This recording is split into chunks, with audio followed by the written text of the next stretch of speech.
Hello, and welcome to another Old Scams in Shiny New Packages podcast. On these podcasts, we use 20th century experiences and ideas to better understand 21st century scams, risks, and potential approaches.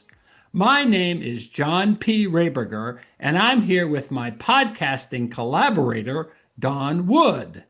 Hello, Don. Hello, John. Looking forward to another interesting conversation with you today. Yes, thank you. Today, I would like to talk about VPNs. VPNs are virtual private networks, and you see them advertised quite a bit online as sort of a only thing you need to maintain your privacy while you're online. And that's not quite true. My core thesis is they are tools, and they are tools with their benefits and their trade-offs and their costs.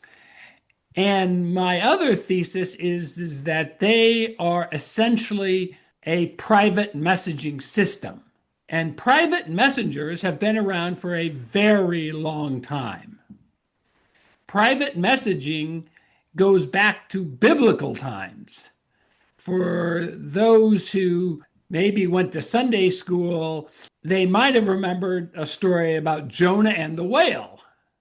Well, Jonah in this story was essentially God's private messenger, and he was sent by God to tell the cities of Sodom and Gomorrah that they need to change their ways, or God would destroy them. Well, Jonah wasn't too crazy about this idea. So he literally went off in another direction and got on a boat. And God wanted his private messenger, Jonah, to do his job. And so in the story, God capsizes this boat and a big whale comes along and swallows Jonah. And then Jonah is basically spit up on land. And Jonah kind of gets the message and says, okay, God, I give up. I'm going to go tell Sodom and Gomorrah.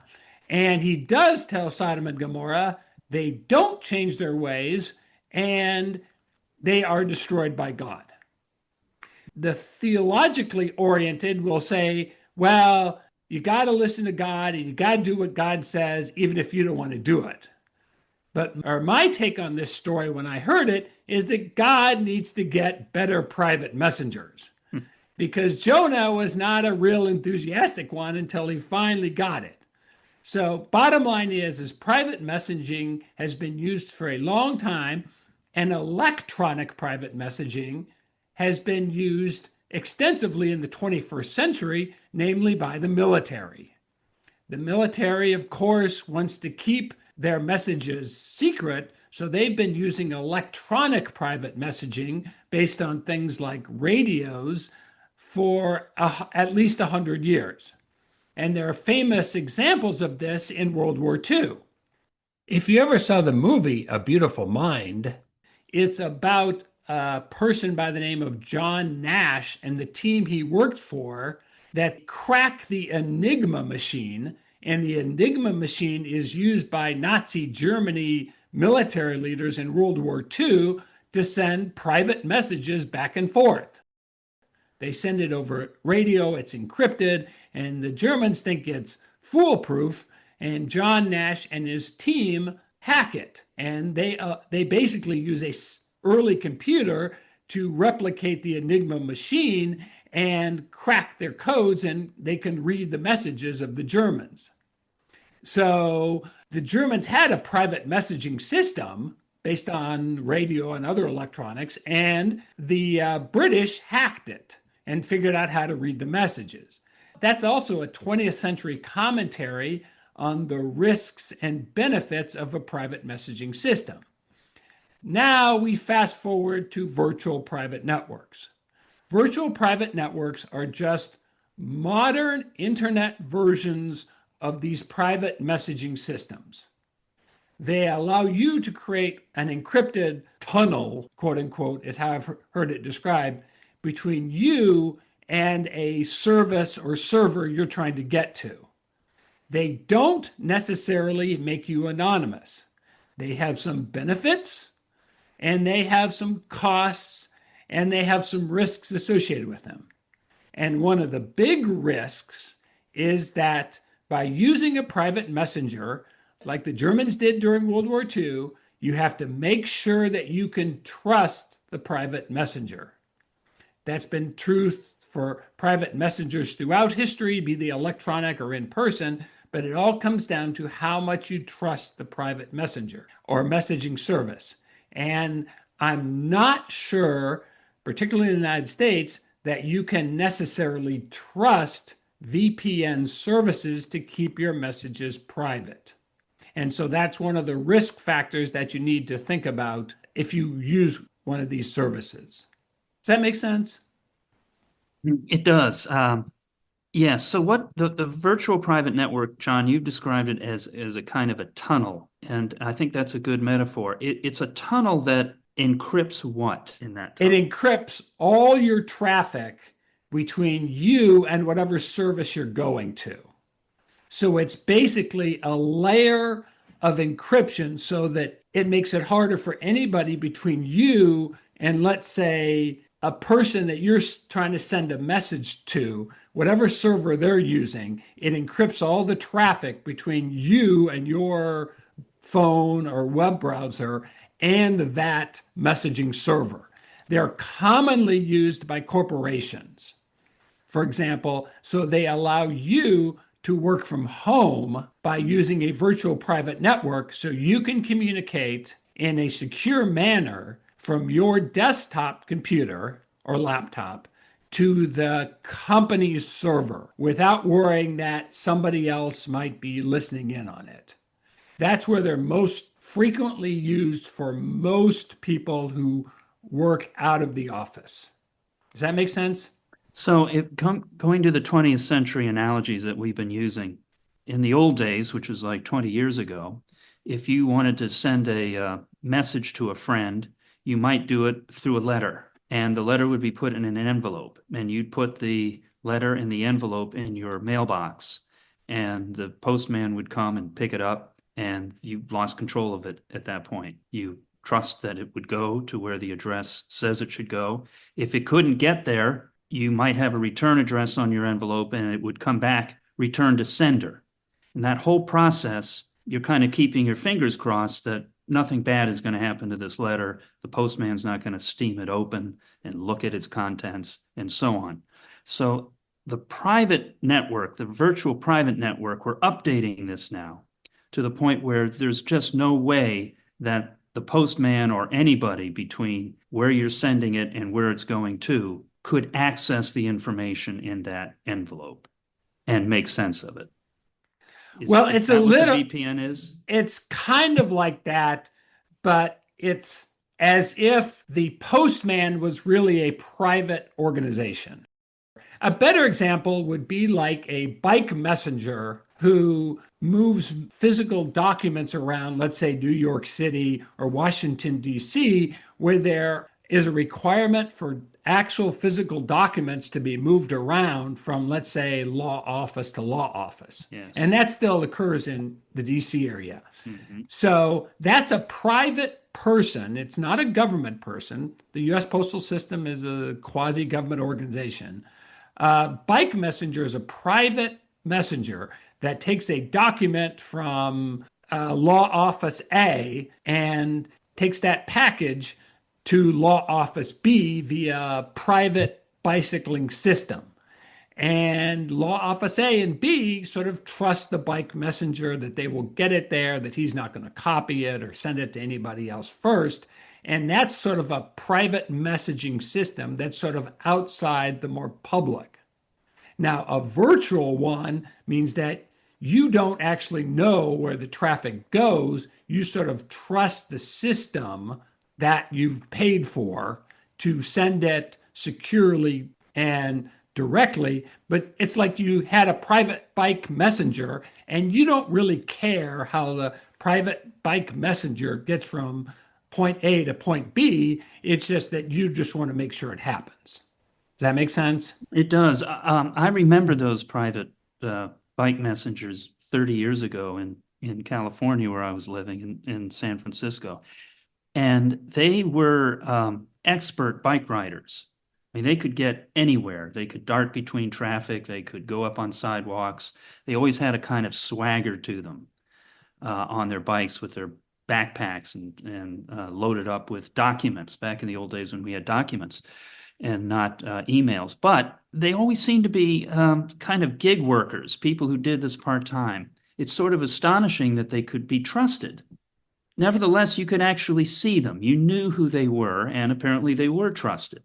In the case of VPNs, how do you come up with a trust factor for an anonymous company that promises that they will keep your data safe when you really don't know that much about them? I think that's a legitimate concern. I think some of them have proven to be not necessarily trustworthy. There are online reviews and reviewers from credible sources that use a variety of criteria to determine whether some are trustworthy and some are not. If you go based on the advertising, it looks like there's like 20 or 30 of these things worldwide. Yeah. Based on my research, it looks like there's really only basically two or three families of them, and they have all these various brands associated with them. And based upon some credible reviewers, some are more trustworthy than others. Now, can this change over time? Sure, it can. Just like that bike messenger can go on to another job and be replaced by somebody who may or may not be as trustworthy. Also, the laws of the location where these VPNs are located comes into play real fast because different locations and countries have different laws about this type of thing. And the law, in a lot of cases, for that location is something I think you can more or less trust because that's basically done in the open. But that's one of the criteria that the reviewers say create some that are just more trustworthy than others. I've got, I guess we all have Wi-Fi routers. The VPN would be from that modem that connects to your cable that goes into your wall that gives you internet service. The VPN is a pipe, is a messenger from that modem to wherever you're sending the data. No, it's actually from your device, like your laptop, through your modem, through the probably central office or cable organization, or to the internet at large, through the internet to whatever server you're going. So it's from your device. If you've ever used VPN software, you have to install it on whatever device you're using, like your laptop, and then activate it, and then you open your browser. I've actually tried to use this because one of the supposed benefits is it makes it harder for people to figure out where you are physically. Because, for example, some services like entertainment services are licensed specifically for each country. For example, if you go on Netflix and you travel, you'll find that some shows are available in the United States that are not available in other parts of the world. And I was traveling and I wanted to watch some of the shows while I was traveling that I wasn't sure that I was going to be able to get in another country that I was traveling to. So I got a VPN service. And as it turns out, the entertainment services are a lot more complicated than I anticipated and a lot smarter than I anticipated because the VPN did not allow me to watch my American shows while in another country because they use something more than just what's called your IP address to figure out where you are in the world. Oh, that's a good question. Before we lose that, the IP address, that's your return address, right? In the 20th century. And more, yes, That's your to return some address. degree, yes. So you just mentioned that the VPN and your IP address. Now, I would think it would have worked for you because the whole idea of the VPN is it's people use this in countries where politics is controlled and they want to go out to the outside world and be able to look at at various websites and information sources that are not available in their country. And generally speaking, I thought they would be successful in doing that because the VPN kind of blocks out your address. But that didn't work in your case with something as harmless as watching television. So what do you think what happened there? Yeah, getting back to your first point, that is also one of the rationales for getting a VPN service is if you're in a country that doesn't like you to know certain things, then a VPN is useful to maybe help you anonymize your location on the internet. That is one of the values of them. In terms of my experience, is the entertainment service I was using looked at more than just my IP address. They could have looked at other things on my laptop when I was trying to watch these American shows that indicated that I was not in America. Oh, so they were poking around in your drawers, so to speak. They were looking They, around in there. yes, by the end of it, I played with it for a while, and by the end, I pretty much knew that they were poking around on my laptop and looking for things other than my IP address to figure out exactly where I was in the world. Okay, so the VPN isn't gonna be able to solve that particular problem. There'll Right. always be For me, something. right. For me and my service in that particular time, it did not work. Now, maybe had I got another service, maybe it would have worked, but I only tried that one. Now, VPNs, are they separate from our cable companies that provide us with the fiber optics that Yes, connect and us? this is another one of the arguments for getting a VPN. In that the argument is that, for example, your internet service provider, your ISP, might be looking at your internet traffic, like which website you're going to. They, by and large, can't tell what you're doing on those websites, but they can tell and probably retain the websites that you're going to, and they can sell or use that information for their own purposes. One of the benefits of a VPN is that this encrypted tunnel prevents ISPs from looking at that traffic because all they'll see is a bunch of garbage. Now, the problem with that is that the VPN might be looking at your traffic and selling your traffic information to the same data broker that the ISP was doing, except now you're paying for a VPN service and you also have the slower internet speeds because that creates overhead for your internet traffic. Because any encryption is a cost to the traffic, and so it's going to be slower. Does that make sense? Well, it does. It's a little depressing because, as you say, that what's to stop the VPN, even if they're a legitimate organization, from gleaning some material from what you're doing in order to sell it and get some revenue? In other words, how Uh, do you know the VPN is really that honest bike messenger that we all want? How do we know that?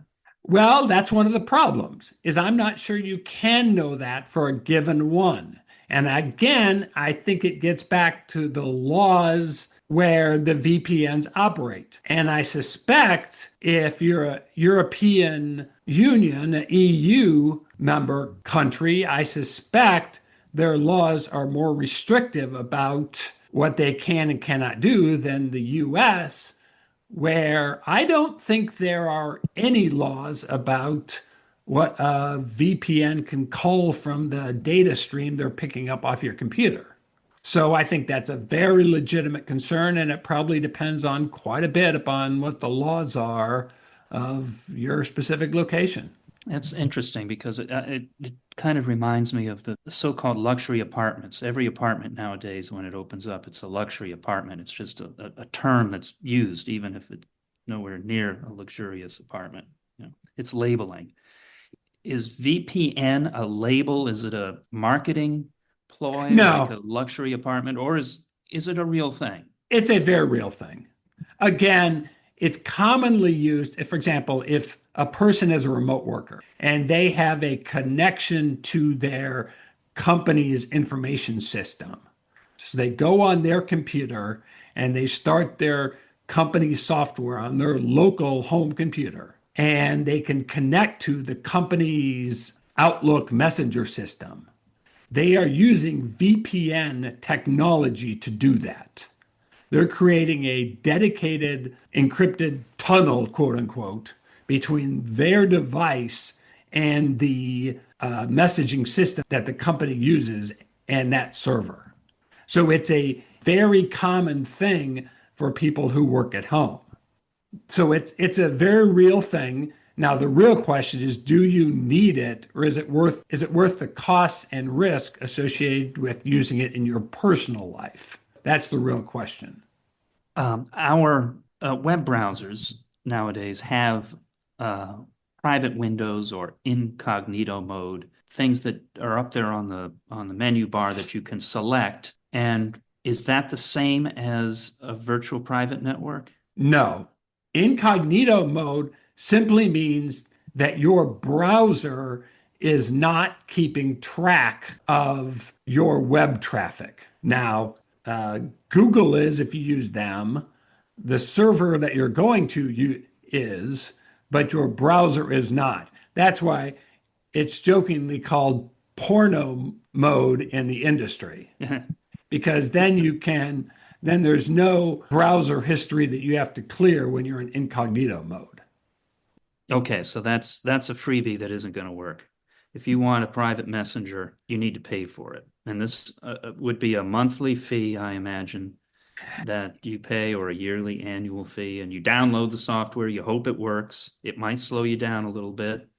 So the question is, I think we talked about this before, how many locks does one really need? Yeah, that's a good question. And what I think is, I think it can be part of a comprehensive privacy approach, but it's only one part. And it's hard because the electronics make it super easy to figure out what you are doing and collect information about you. And getting back to my old bugaboo, at least in the United States, there's really no restrictions. Now, there are some by state, by kind of district and industry and things like that, but there's no real law that prevents companies from collecting information for most people about you while you're on the internet. And so it depends on if you want some kind of privacy, to what degree are you willing to go to get that? And a VPN can be part of that, but it's just one part of it. It's just one part of the tool suite. And part of the problem is that, at least for Americans, we like a lot of free stuff. Google search is very expensive to provide that service, but people want it for free. Google Maps, games online. I mean, I like jigsaw puzzles online. I like jigsaw puzzles. That's kind of my thing. They're online. I'm not writing a check for them each day to play jigsaw puzzles, but I would for a physical jigsaw puzzle. But I can play one online and I won't lose any of the pieces and I can start and stop whenever I want. But that costs money to create. And so people who provide that jigsaw puzzle service want to make money for doing it. And so they collect information about me, they pitch me ads about stuff that maybe I'll buy. So to some degree, as you said in the past, I've given away a little bit of my privacy for convenience and a service I like.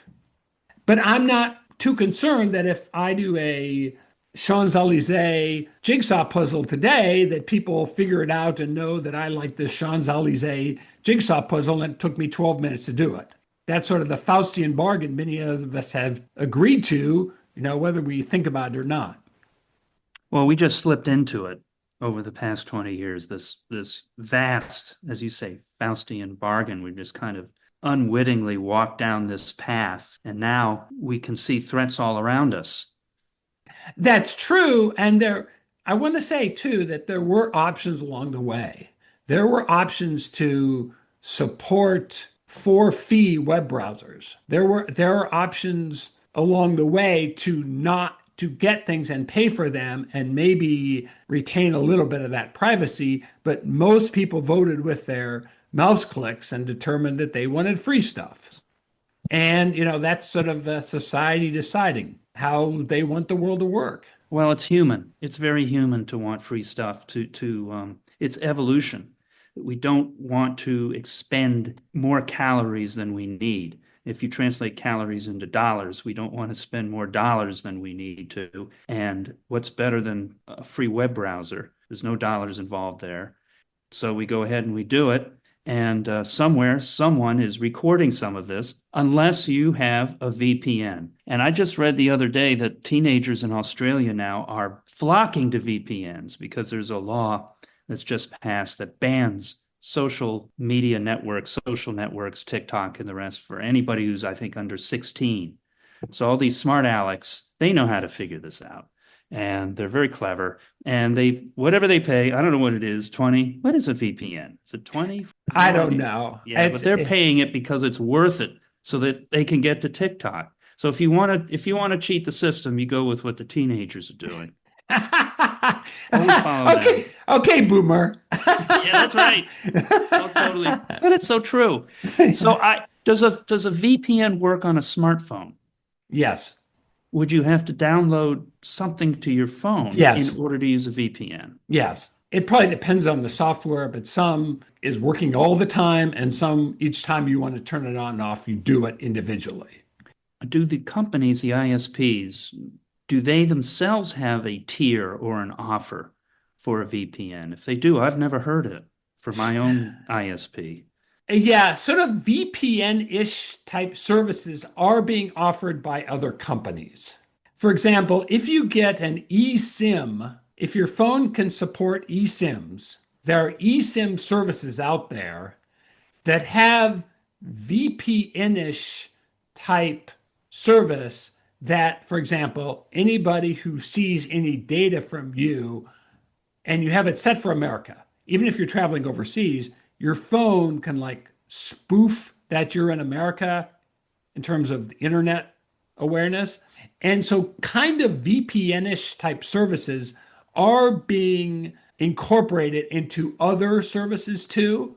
So, you can get, so the answer is sort of yes, but it depends on what you're trying to accomplish. And it depends on what kind of risk and cost you're willing to go through. Does that make sense? Oh, well, that's true of everything. Yes. Yeah, Yes. yeah.